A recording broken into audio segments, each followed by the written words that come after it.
Hey guys, welcome to the first tippings video. I know it's round 2, so yeah, it's a bit late, but it is what it is. But to quickly run down on the first 2 rounds, as you can see, didn't get any of them right. But actually, I could have gotten 8 out of 11 or something like that. Just because, before I tipped Hawthorns to win and I tipped GWS to win because without my reasoning was without Callum Millis and Errol Golden, and the Hawks are just flying, hawk ball, and GWS just because it's in their home turf, and I'll show it to you because I tipped my super coach first, and then for some reason I just changed my mind to Sydney Swans because they are playing in the SCG, and it's considered to be a fortress for them, and Collingwood because Nick Dacos and Giants are a depleted squad right now without in that game without Jesse Hogan, Stringer, and Tom Green or something like that. So the fact that they won by that much is a shock. But yeah, no, I'll show you the proof. Look, Hawks to win, Giants to win, and for some reason I just changed. So I could have gotten 8 out of 11, but I won't be playing Supercoach anymore, just because there's no reason to, it's too much. So let's just pretend this is an 8. Rank pretty badly, but that's just because of my margins. If you look at round 1, I tipped 42 to win, and to be fair, they were up 41 points at one point, and then they just fell apart. And yeah, Sam Lawler and the young guns, just I don't know, they just rallied in the 3rd and 4th quarter. Paddy Cripps didn't really get too much game time, but yeah, it's alright. Then Hawthorns to beat Essendon, that's quite an easy one. Geelong demolish Freo was not on my cards. I thought it was going to be a much closer match than that, but that's alright. Brisbane edged it against Swans. I think they were leading by like 10-20 points in the first half, and then they just kind of simmered down, and then the Lions took control with an incredible debut from Levi Ashcroft.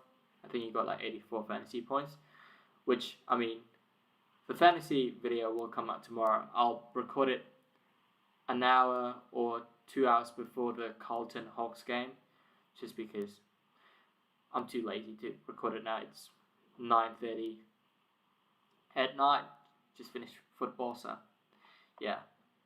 Bulldogs to beat North Melbourne, it's quite easy. Although, Dogs without Bont, Adam Treloar, and some other people that I don't know. Collingwood to, so I chose Port just because the Cramp FC, I just didn't think they would do this well, but Dan Houston playing against his old team, he was solid, and that is embarrassing, to be honest. Cross St Kilda, that's easy. Marshall Sinclair, I think they didn't really play preseason. I know they have like Miller and stuff like that, but Crows are top 6 contender this year. Their midfield is stacked. Peakling, Alex Neil, Bowen. They've got Sid Draper, and that's all I know really when it comes to Crows in the trades. They've got. I've heard that they've got a Sydney Swans ruck as well.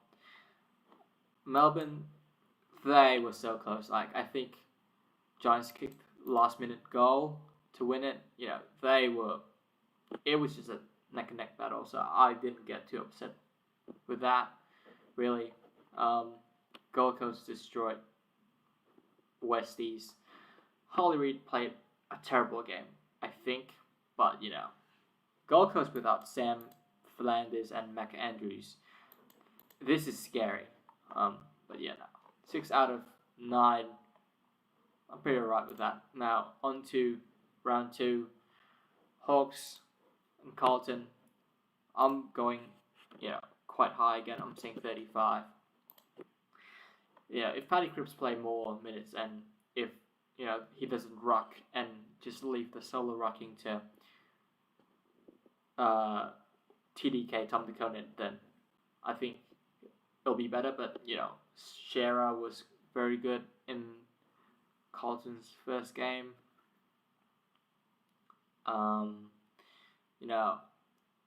Holland's played alright. I think who else played alright? Wiedering was a solid defender, just always intercepting in the middle half. What's his name? The Carlton forward. Can't remember. Sorry. But he played alright. Harry Mackay.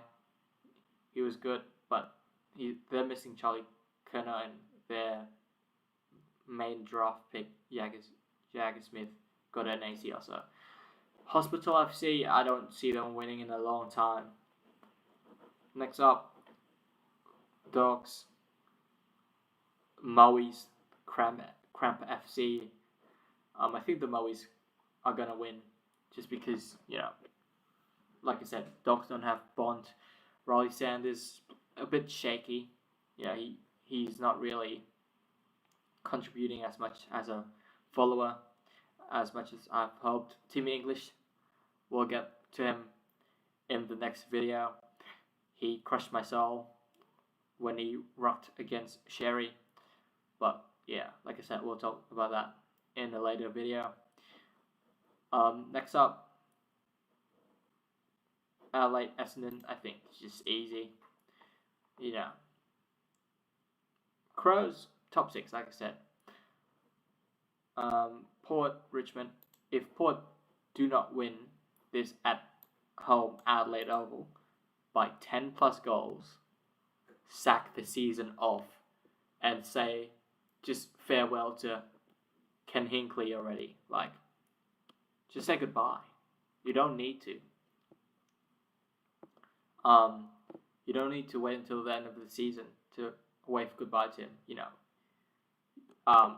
For them, they've just got to pick up some wins, some easy wins, and carry the momentum and wait for Zach Butters to come for Gather Round or something like that. Because Rosie is great, but he just got destroyed in that game against Collingwood. I didn't expect that massacre, but I mean, it is what it is. Geelong to beat St Kilda's, easy. Bailey Smith, Bazza, as I think that's his nickname. My friends told me that. But yeah, he played amazing. Max Holmes played amazing.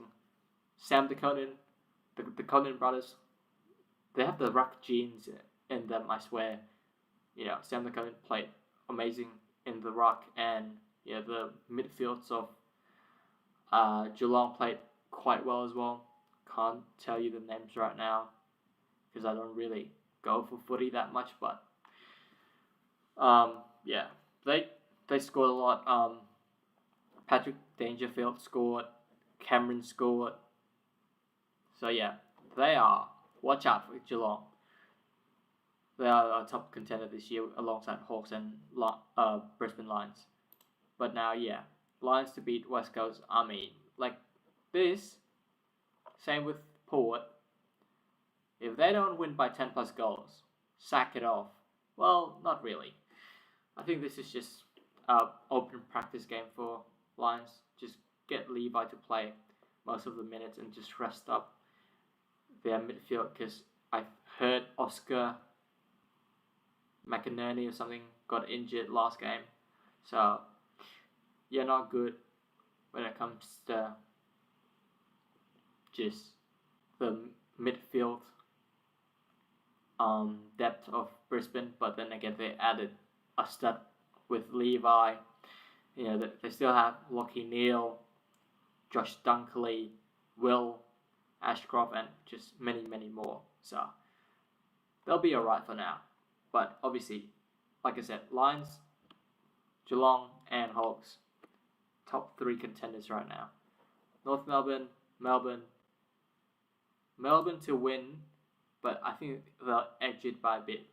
North Melbourne, I don't know why the odds are that bad for them, because they're actually a good side. You know, Sherry, Seijel, who's 25. Seijel is like what 20, 21.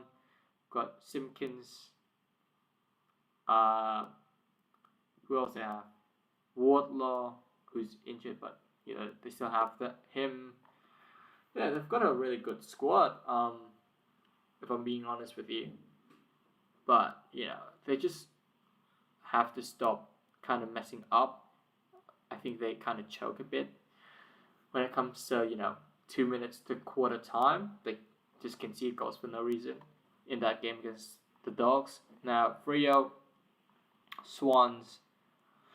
This is a tough one because last year, every time I tip against Freo, they win. If I tip for Freo, they lose. Freo doesn't love me, even though I was Purple House at school. Up Lovicha. W Lovicha.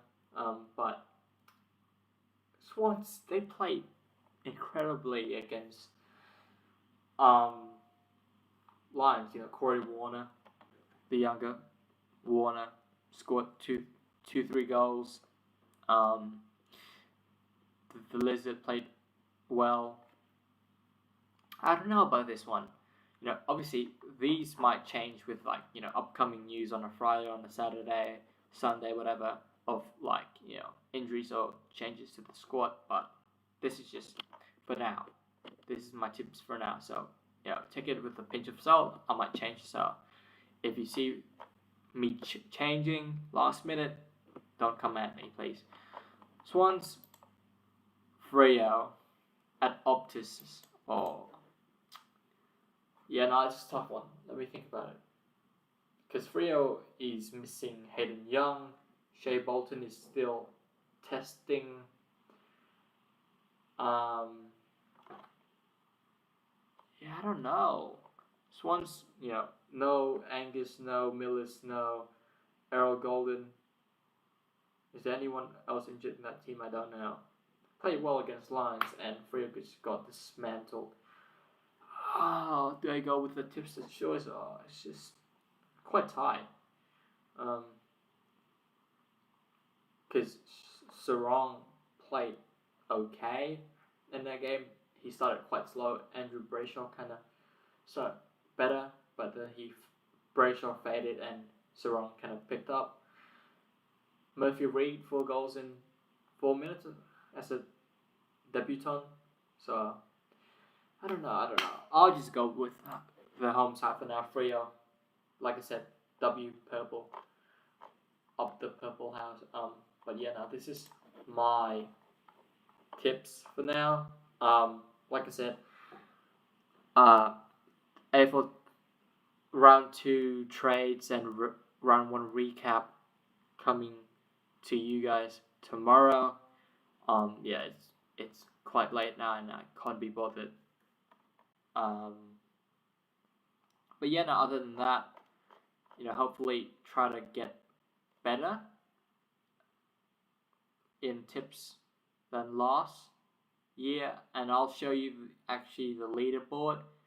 I have an Google spreadsheet to show you guys next round because I can't be bothered pulling it up right now. But until next time, peace.